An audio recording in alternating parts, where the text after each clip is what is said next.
मैं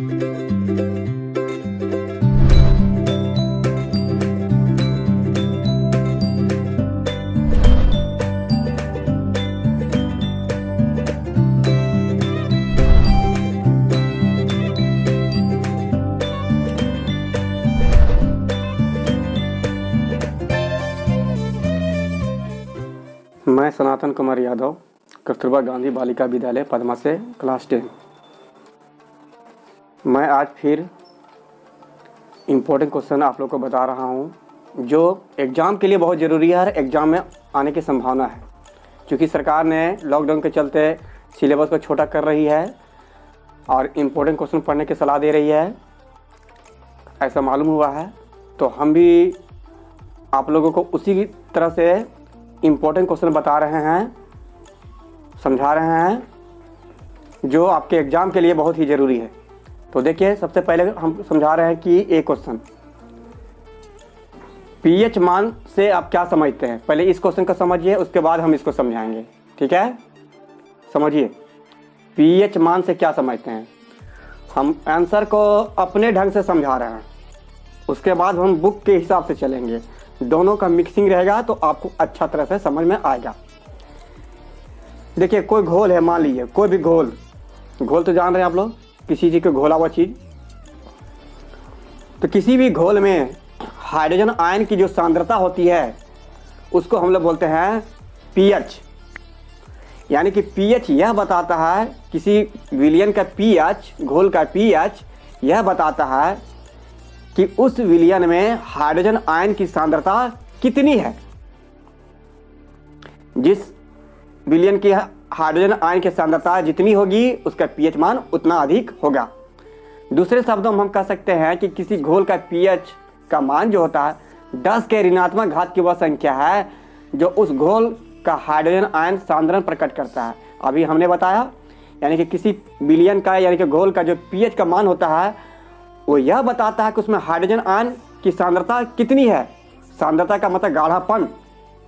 एक तरह से पीएच के बराबर होता है, पीएच बराबर फॉर्मूला होता है माइनस लॉग, ब्रैकेट में H प्लस आयन। दोनों तरह से हम समझा दिए हैं।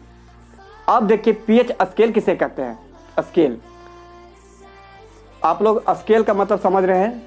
जो स्केल होता है नापने वाला, मीटर सेंटीमीटर वो होता है। तो कपड़ा मापने के लिए जो स्केल आता है, वो कपड़ा का जो स्केल होता है वो अलग होता है।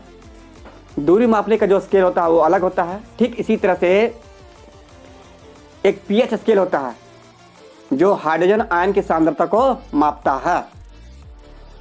तो चलिए हम एग्जाम के व्यू से कैसे लिखेंगे, कैसे समझेंगे। पीएच स्केल है क्या।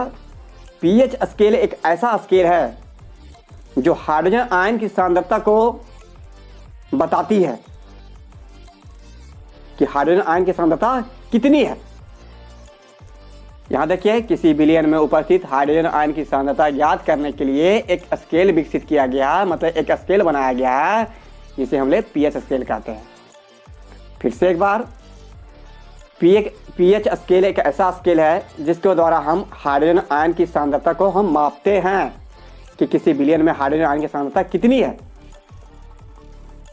अगर किसी विलयन के में हाइड्रोजन आयन की सांद्रता पीएच मान लिए कि 7 से ऊपर है तो वो विलयन क्षारीय होगा, और 7 से कम है तो वो विलयन अम्लीय होगा, और 7 है तो वो उदासीन होगा। इसकी चर्चा हम आगे करेंगे।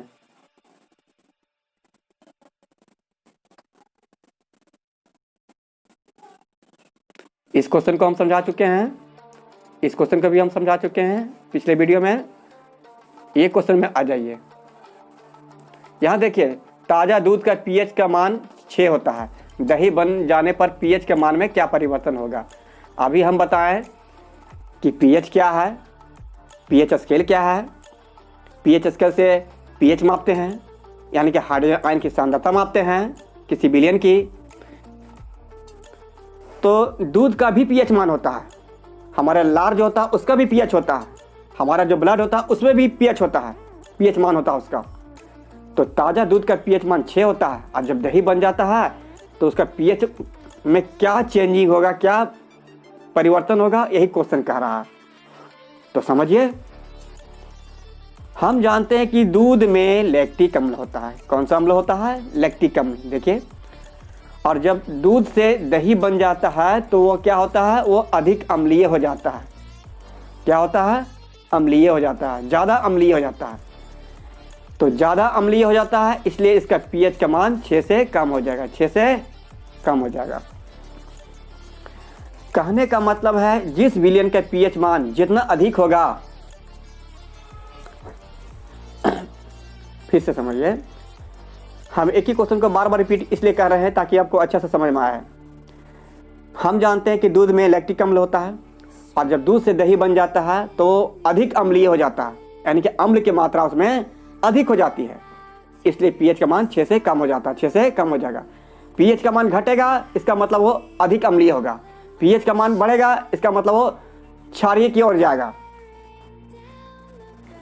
चलिए आगे देखते हैं,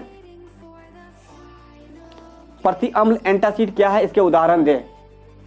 हम लोग देखिए, आप लोग देखे होंगे कि जब पेट में गैस होता है तो डॉक्टर के पास जाते हैं तो एक गोली देता है, वो एंटासिड,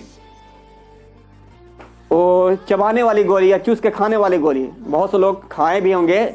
जब पेट में गैस होता है तो डॉक्टर एक हमको गोली देता है, वो जो चबा करके या चूस के खाई जाती है, उसी गोली का हम लोग एंटासिड गोली कहते हैं, यानी कि हिंदी में प्रति अम्ल कहते हैं।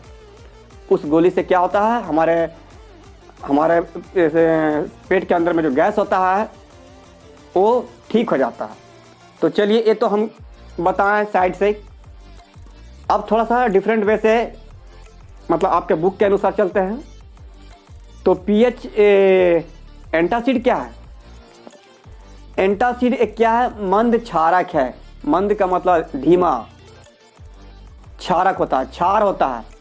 इससे अपच का उपचार किया जाता है। अपच का मतलब जब भोजन नहीं पचता है, पेट में गैस हो जाता है, तो हम लोग प्रति अम्ल यानी एंटासिड की गोली खाती है, यानी कि एंटासिड हम लोग खाते हैं। एंटासिड जो होता है गोली के रूप में भी आता है और लिक्विड में भी आता है, पीने वाला भी आता है। तो इस तरह से एंटासिड क्या है?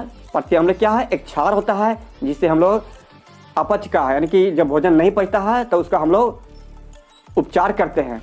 उदाहरण देखिए, एक उदाहरण है मिल्क ऑफ मैग्नीशिया, जिसको हम लोग मैग्नीशियम हाइड्रोक्साइड भी कहते हैं। इसका फॉर्मूला होता है MgOH का होल 2। यहाँ देखिए, अगर आपको दिखता नहीं है तो आपको हम बता दे रहे हैं, MgOH का होल 2। दूसरा है क्या? Sodium hydrogen carbonate, NaHCO3। ये हो गया एंटासिड का उदाहरण।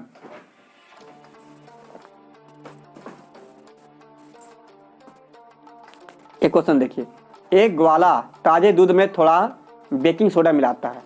ग्वाला आप जानते हैं, जो दूध बेचता है उसको हम लोग ग्वाला कहते हैं। वो ताज़ा दूध में क्या करता है? थोड़ा सा बेकिंग सोडा मिलाता है। बेकिंग सोडा एक तरह का खाने वाला सोडा होता है। सोडा दो तरह का होता है, एक धोने वाला, एक खाने वाला, है ना। केक वगैरह में जो हम लोग सोडा डालते हैं और पूड़ी वगैरह में खिलाने के लिए, वो बेकिंग सोडा होता है। तो ग्वाला जो होता है ताज़ा दूध में बेकिंग सोडा मिलाता है। क्यों मिलाता है? और कहने का मतलब है एक ग्वाला ताजे दूध में थोड़ा सा बेकिंग सोडा मिलाता है। ताज़ा दूध के पीएच मान को 6 से बदलकर थोड़ा सा क्षारीय क्यों बना देता है? ऐसा क्यों करता है? वो क्यों मिलाता है? उसको करने का क्या रीजन है?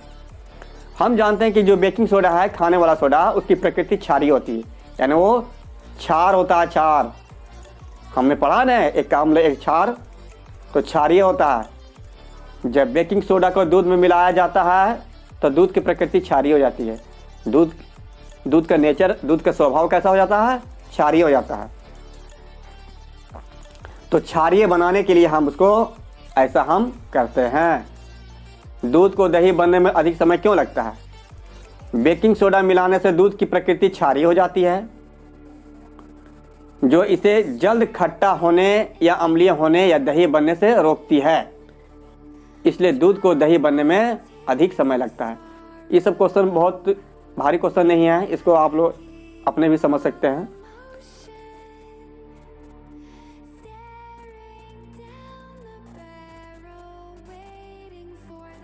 चलिए अगला क्वेश्चन क्या है, धोने का सोडा का निर्माण कैसे होता है। धोने का सोडा का निर्माण कैसे होता है। दो तरह का सोडा होता है, एक खाने वाला सोडा बेकिंग सोडा, एक धोने वाला सोडा जिसको हम लोग धावन सोडा भी कहते हैं। तो धावन सोडा यानी कि धोने का सोडा का निर्माण कैसे होता है, कैसे बनाते हैं।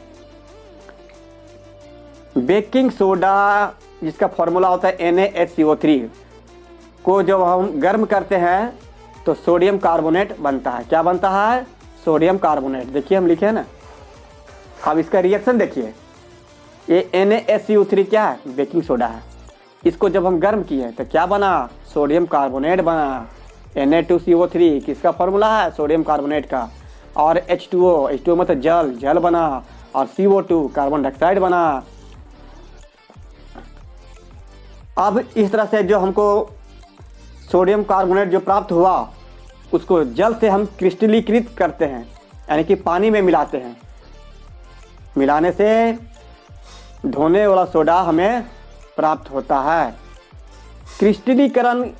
क्रिस्टलीकृत करने का मतलब होता है पानी में डाल करके उसका रवा प्राप्त करना।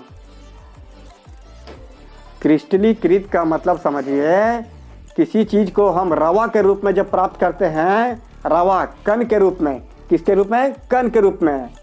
कण समझते हैं ना, बालू के कण, हाँ। तो कण के रूप में जब प्राप्त करते हैं तो उसको हम बोलते हैं क्रिस्टलीकरण, क्रिस्टलीकृत। तो इस तरह से जब हम बेकिंग सोडा को गर्म करते हैं तो Na2CO3 बनता है, सोडियम कार्बोनेट बनता है, जल बनता है, CO2 बनता है। अब इसको क्या करते हैं, सोडियम कार्बोनेट को हम पानी से क्रिस्टलीकृत करते हैं तो इससे हमें क्या होता है, धोने वाला सोडा प्राप्त होता है। देखिए यहाँ पर रिएक्शन लिखे हैं, Na2CO3 को हम 10H2O मतलब इतना अणु पानी के साथ हम मिलाते हैं और गर्म करते हैं तो धावन सोडा बन गया। ये धावन सोडा का फॉर्मूला है Na2CO3 × 10H2O। ये एग्जाम में 1 नंबर के क्वेश्चन में पूछा जाता है, इसको याद रखें।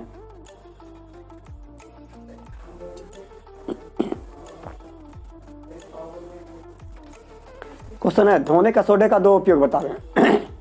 धोने का सोडा का उपयोग तो कोई भी बता सकता है, बहुत इजीली क्वेश्चन है।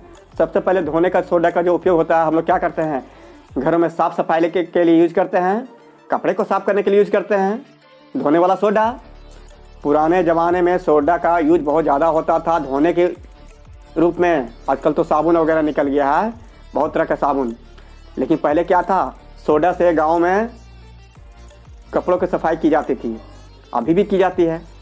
तो साफ सफाई में, घरों की सफाई के लिए, कपड़ों की सफाई के लिए हम लोग धोने वाला सोडा का उपयोग करते हैं।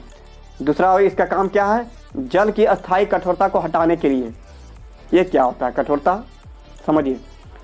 पानी कठोर होता है और मुलायम। आपने सुना होगा कि समुद्र का पानी क्या होता है, खारा होता है। खारा होता है यानी कि वो कठोर होता है।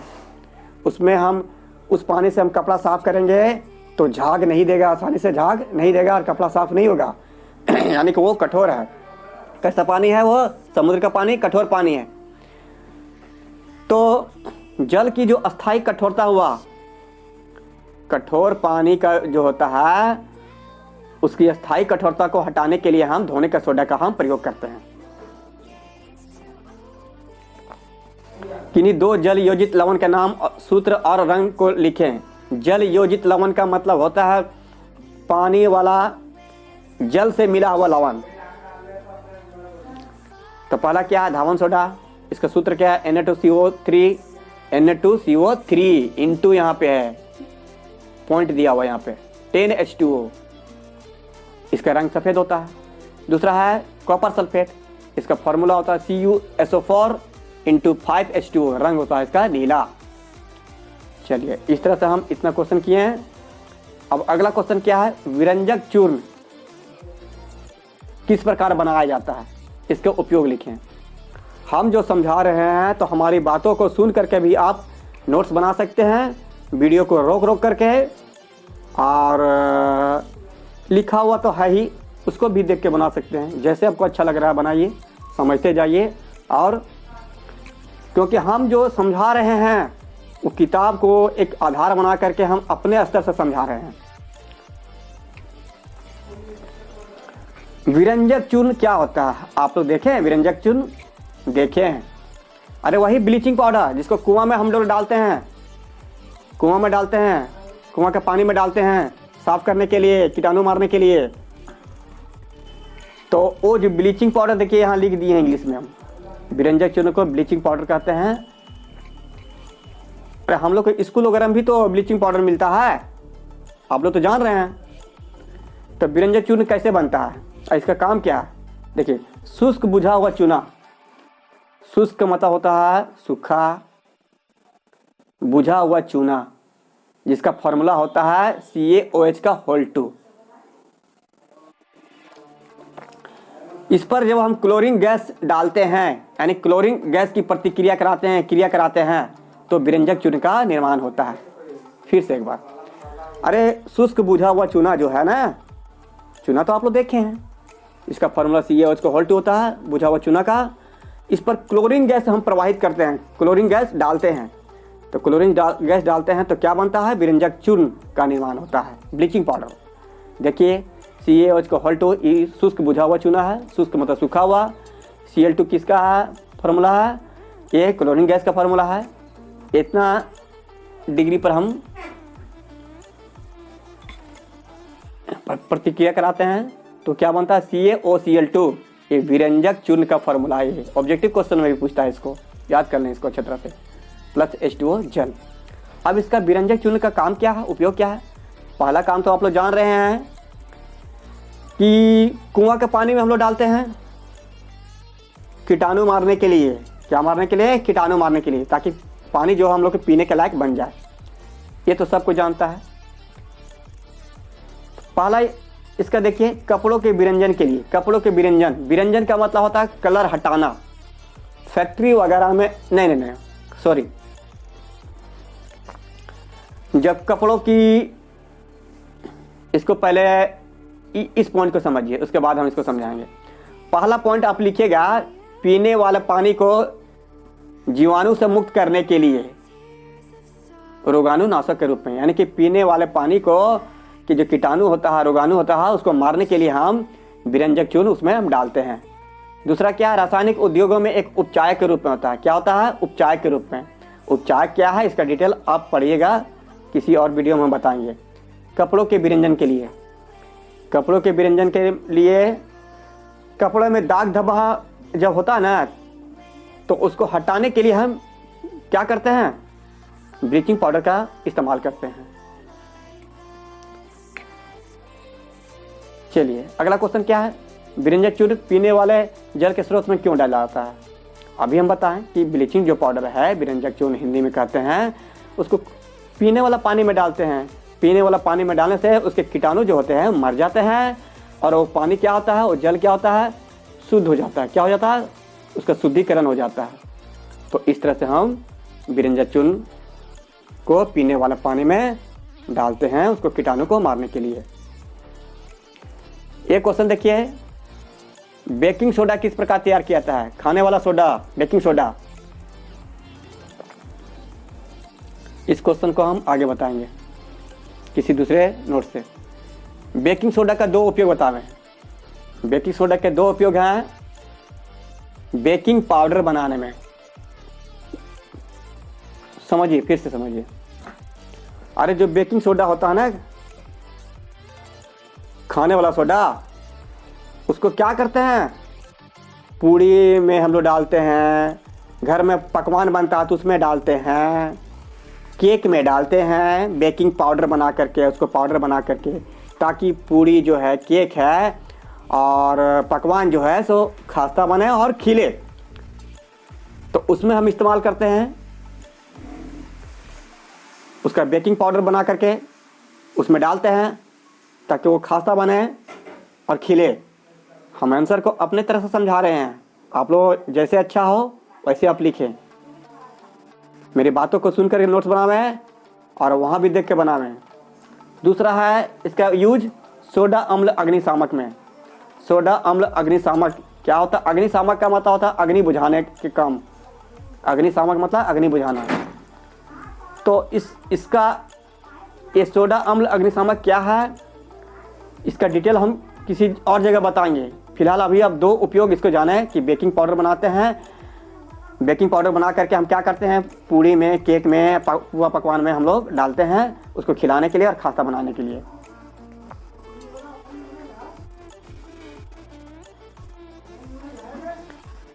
प्लास्टर ऑफ पेरिस किस प्रकार बनाया जाता है? प्लास्टर ऑफ पेरिस, देखिए प्लास्टर ऑफ पेरिस क्या है।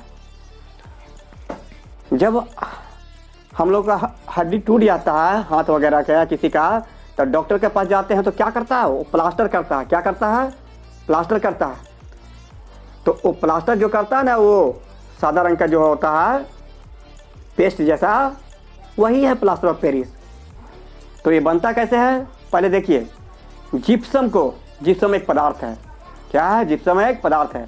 373 केल्विन पर जब गर्म करेंगे तो यह जल के अणुओं को त्याग कर देता है, यानी कि इसमें जल के अणु अलग हो जाते हैं और कैल्शियम सल्फेट अर्ध हाइड्रेट हेमीहाइड्रेट यानी कि CaSO4 इंटू हाफ, 1/2 को हाफ बोलते हैं, H2O बनाता है और इसी को हम लोग प्लास्टर ऑफ पेरिस कहते हैं। फिर से एक बार, जिप्सम, जिप्सम एक पदार्थ है। जिप्सम, जब जिप्सम को, ये देखिए जिप्सम का फॉर्मूला है CaSO4 इंटू 2H2O। जब जिप्सम को 373 K पर गर्म करते हैं तो इससे क्या होता है, जल का अणु का इसमें त्याग हो जाता है, जल के अणु निकल जाते हैं और प्लास्टर ऑफ पेरिस बनता है। ये फॉर्मूला किसका है? प्लास्टर ऑफ पेरिस का। इसको याद कर लें, ऑब्जेक्टिव क्वेश्चन पूछा जाता है। CaSO4 into half H2O plus 1/2 H2O। इसको हम 2 एकम 2 1 3 3/2 H2O भी कर सकते हैं। चलिए, प्लास्टर ऑफ पेरिस का उपयोग क्या है अभी हम बताएं। जब हमारा हाथ की हड्डी टूट जाती है तो डॉक्टर पास जाते हैं तो प्लास्टर करता है। तो सबसे पहला काम क्या हो गया कि टूटी हड्डी को हम प्लास्टर करने में हम प्लास्टर ऑफ पेरिस का उपयोग करते हैं। टूटी हुई हड्डी को सही जगह पर सेट करने के लिए हम प्लास्टर ऑफ पेरिस का प्लास्टर करते हैं। दूसरा क्या है, खिलौना बनाने में, खिलौना जो मूर्ति उर्ति जो बनता है, बहुत सा मूर्ति ऐसा भी होता है जो प्लास्टर ऑफ पेरिस से बनता है और बहुत ही सुंदर होता है, दिखने में बहुत अच्छा लगता है। तो हम इसका दो उपयोग देखें कि प्लास्टर ऑफ पेरिस का उपयोग हम जब हमारी हड्डी टूट जाती है तो टूटी हुई हड्डी को सेट करने के लिए हम प्लास्टर ऑफ पेरिस का प्लास्टर करते हैं और खिलौना बनाने में हम इसका उपयोग करते हैं, खिलौना, मूर्ति वगैरह। चलिए, आज तक इतने ही रखते हैं, नेक्स्ट हम अगले वीडियो में करेंगे।